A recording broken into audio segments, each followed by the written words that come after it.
Well, good afternoon or good morning. Thank you very much for joining us for just a few minutes here on our channel. Thank you for your subscription. We've gotten a lot of compliments lately from information we've been presenting, maybe in a way that's a little easier to understand. Again, my name is Patrick Wehrly. I'm the CEO of the Wehrly Group. Offices here in Houston, Texas, as well as up in Dallas and down in Katy in a satellite. Today, I want to take a couple minutes in response to questions, in response to people asking us to cover this and talk about inflation. It's funny because people are always complaining about inflation, but when I ask them, how is inflation affecting you, or how would you define inflation, they're a little less sometimes forthcoming with the information. So let's start off with something very simple, the definition of inflation. So again, it's a general increase in prices, and listen to this, and the fall of the purchasing value of money. See, therein lies the issue. It's not just that prices are going up, it's that you have less buying power at the end of the year. Let me give you a real quick example. I had a client many years ago that had 600 pounds, I couldn't make this up, 600 pounds of silver quarters in a gun safe. And that was his kind of rainy day thing, and if anything ever happened in the United States, boy, I've got that 600 pounds of silver quarters and I'll be in good shape. The problem is, if he had taken that same amount of money, all those years ago and bought AT&T or any stock with it, I'm not giving stock advice, that would have been worth a whole lot more money than those silver quarters are worth, and of course maybe would have paid interest at the same time in the form of dividends, and we'll talk about that in just a moment.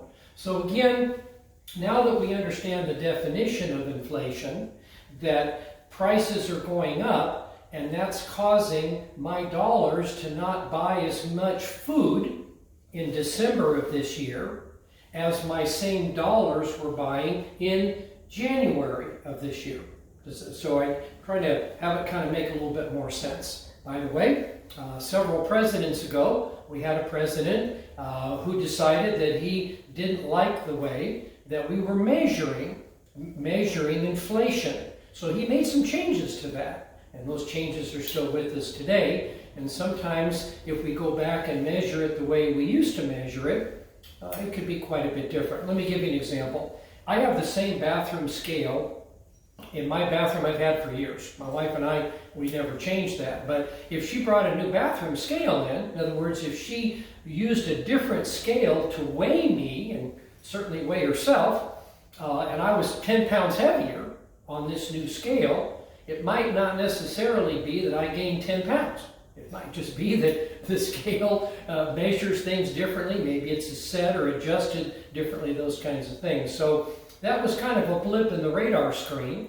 And sometimes I'll talk to people and they'll say, Patrick, in the purpose or in the course of our planning, in the course of our retirement, in the course of our business with your firm, Mr. Wehrly, we keep hearing that inflation, according to the government, is at 2%. But it sure seems that I'm paying a lot more than 2%, which again is what the government tells me. Well, I can tell you, for those of you thinking 2%, 3%, 4% at the time of this particular video, I can tell you that Tyson Foods, one of the largest distributor of meats and foods in the United States, says that their red meat prices have gone up 31%. So again, inflation is not based solely on the price of red meat, but certainly red meat, food, those kinds of things are the things that we see when we go out to the store.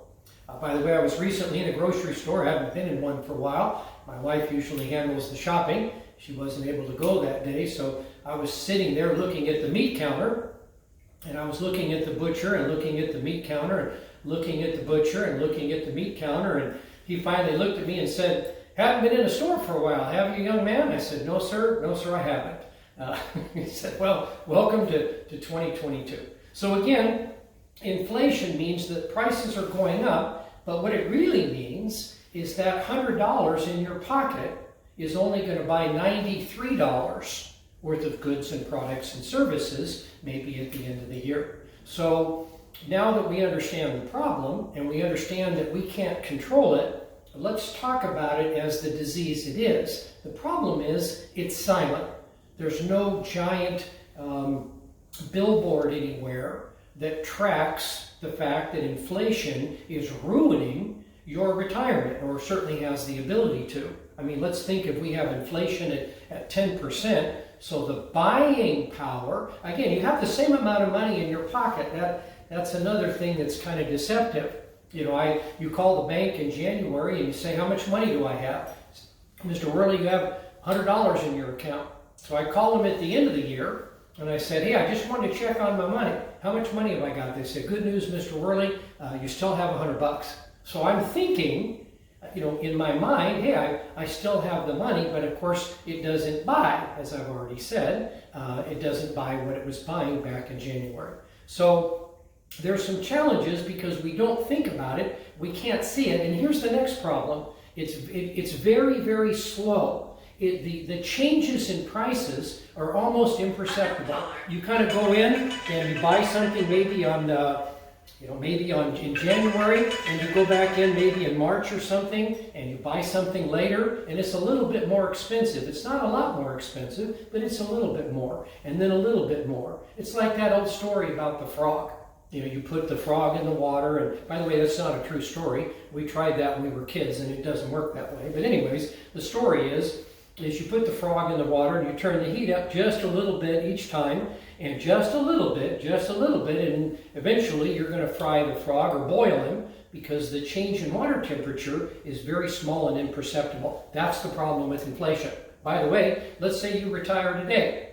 Maybe a year later, everything is costing a little bit more money, but it's not too bad yet. But then by the end of your second year in retirement or your third year in retirement, all of a sudden, it's a lot of money because little increases, again, add up cumulatively over time. So let's kind of move then. We understand the problems. We understand what's happening, why it's happening, and how it's happening. So let's talk a little bit about kind of a defense. So here at the Wehrly Group, it's important that you have an income that is strategized, listen, very important, to go up. Your income is strategized to increase every year. And a lot of people that we meet, not as many as we used to, but a lot of people that we meet get a pension. I have a gentleman, very fine client of ours, that gets about $3,500 a month. Well, 10 years ago, $3,500 a month was quite a bit of money. But since then, slowly, imperceptibly, incrementally, the cost of living has gone up. I can tell you that $3,500 buys about half of the goods and products and services it used to buy. So it's great to have a pension, but it's a flat pension. It's not increasing, everything else is.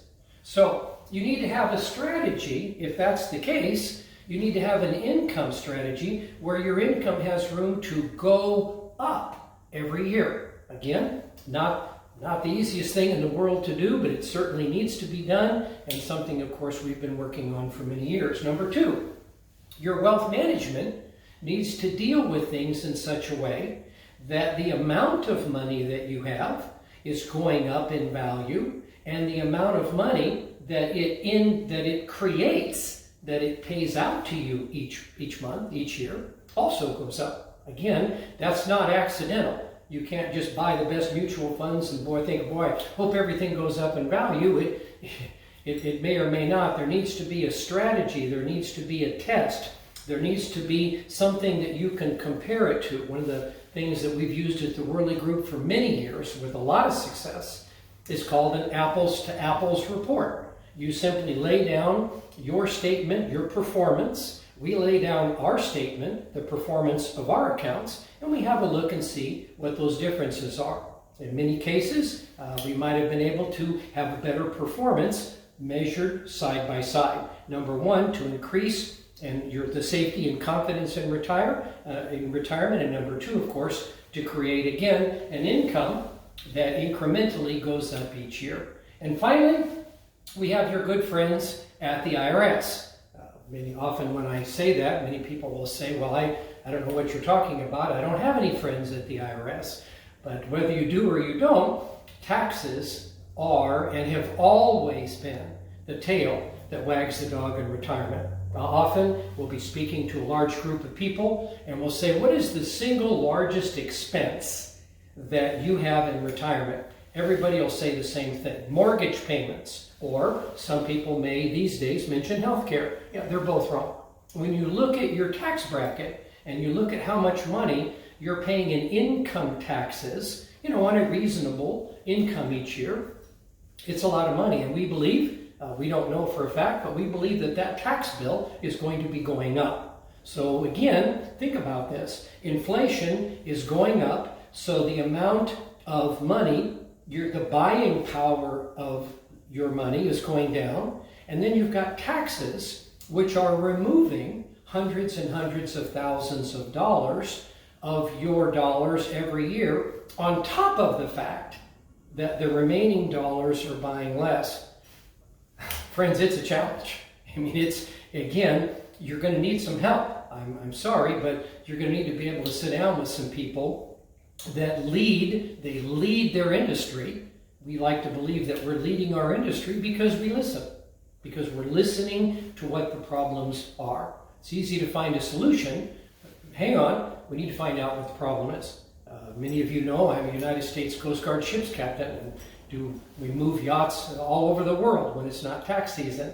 And I can tell you, the first thing I want to know when I step aboard the helm is, where am I? That's the first thing I need to, if I can figure that out, if I can understand, whether it's GPS or a sextant or a chart plot or whatever it is, if I can figure out where I am, it's pretty easy to navigate from there. So again, we're interested in knowing where you are, where are you starting? Because again, everybody's starting from a different position. Then charting, mapping, strategizing, an income that goes up every year. Again, management that's designed to create that circumstance and to deal with inflation. We know it's a problem, and we know the taxes are a problem, and we believe they're going to go up. Again, Roth strategies, IULs, there's a number of ways that you can take advantage of right now today that will dramatically reduce and maybe even eliminate your income taxes in the future. Can't do a whole lot about inflation. There's a lot of government political issues that cause that, not to mention COVID. Not a lot we can help you with there. But we can help you have an answer. We can help you have confidence that you can retire, stay retired, and enjoy the life that you worked for. So again, thank you very much for tuning into the channel. If you have an additional question or comment about inflation, or maybe something you'd like to visit on that subject, give us a call or give us an email. We'll be happy to reach out and help you however we can. Thank you again for this time. Stay tuned.